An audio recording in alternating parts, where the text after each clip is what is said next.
warahmatullahi wabarakatuh. Subhanallah, alhamdulillah, Allahu Akbar. Anak-anak sedang apa di rumah?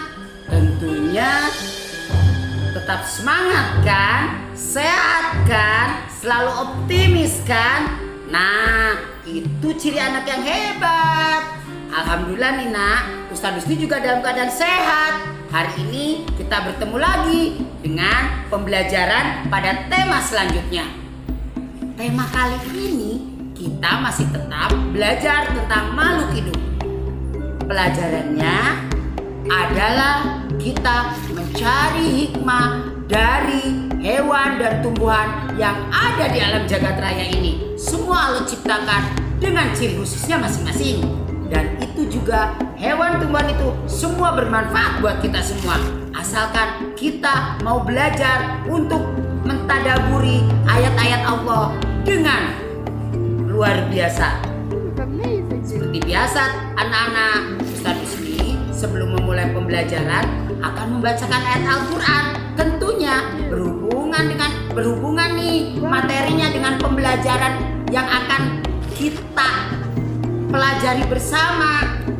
Allah berfirman dalam surat An-Nahl ayat 68 dan 69. Ustaz Husni baca ayatnya, anak-anak bisa menyimak di rumah. Ayo disiapkan dong Al-Qurannya.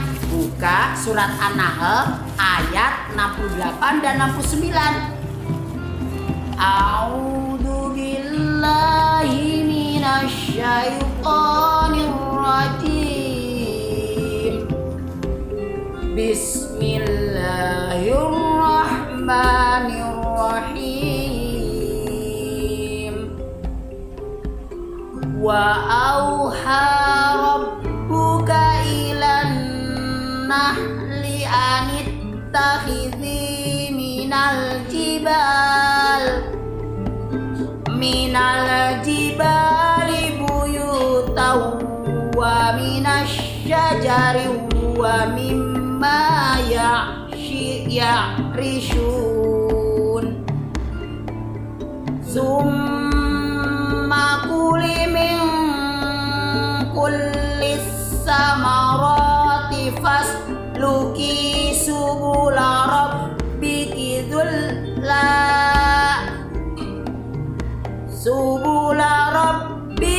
zululai yakhruju min butuniha syarab.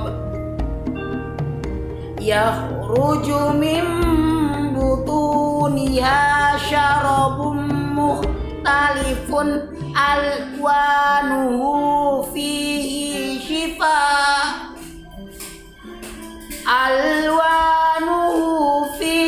shifa'ul linnas. Inna fi dzalika laayatul liqaumin yatafakkarun.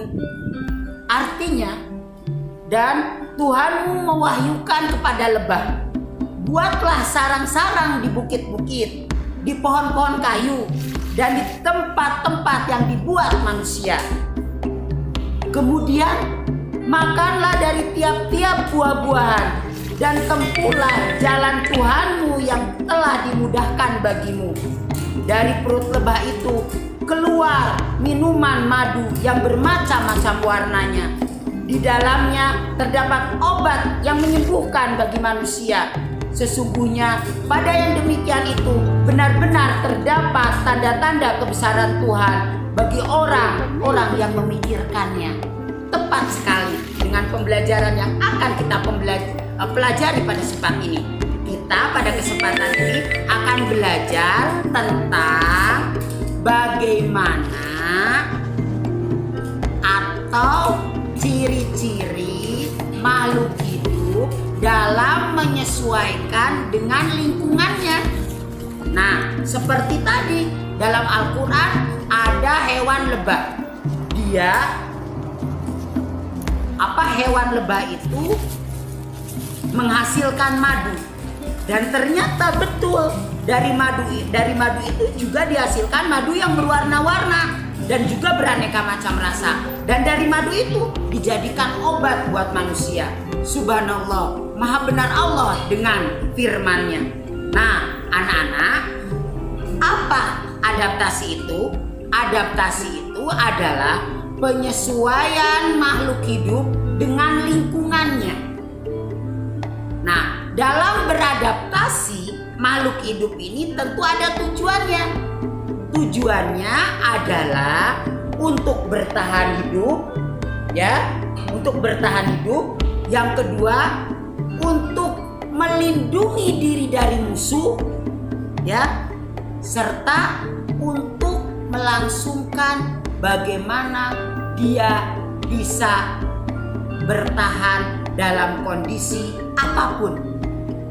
Karena kalau kita amati, masing-masing hewan dan tumbuhan itu dia memiliki anatomi, memiliki bagian-bagian yang mana Allah ciptakan. Dari bagian-bagian itu dijadikan sebagai alat untuk beradaptasi.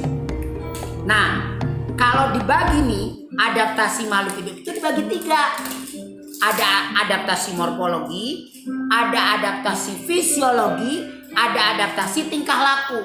Bedanya apa? Kalau adaptasi morfologi, di mana dengan morfologi yang dia punya, hewan tersebut bisa beradaptasi. Contohnya, unggas, ya, unggas. Dia memiliki paruh dan cakar yang bermacam-macam. Ya, nah ini Ustadz perlihatkan. Nih, ada paruh bermacam-macam. Ada paruh pemakan biji, ada paruh pemakan daging, ada paruh pengisap nektar, ada paruh yang berfungsi untuk mencari serangga yang ada di bagian dalam. Masing-masing paruh ini adalah bagaimana cara adaptasi yang diberikan Allah pada unggas ini agar bisa beradaptasi secara adaptasi morfologi. Nah, seperti itu. Selain paruh, cakar, apalagi Ustaz? Tanduk. Ya, hewan yang memiliki tanduk dia bisa beradaptasi morfologi untuk melawan musuhnya. Jika ada musuh menyerang, maka dengan morfologi yang dia miliki berupa tanduk, dia langsung seperti itu. Langsung dengan tanduknya itu.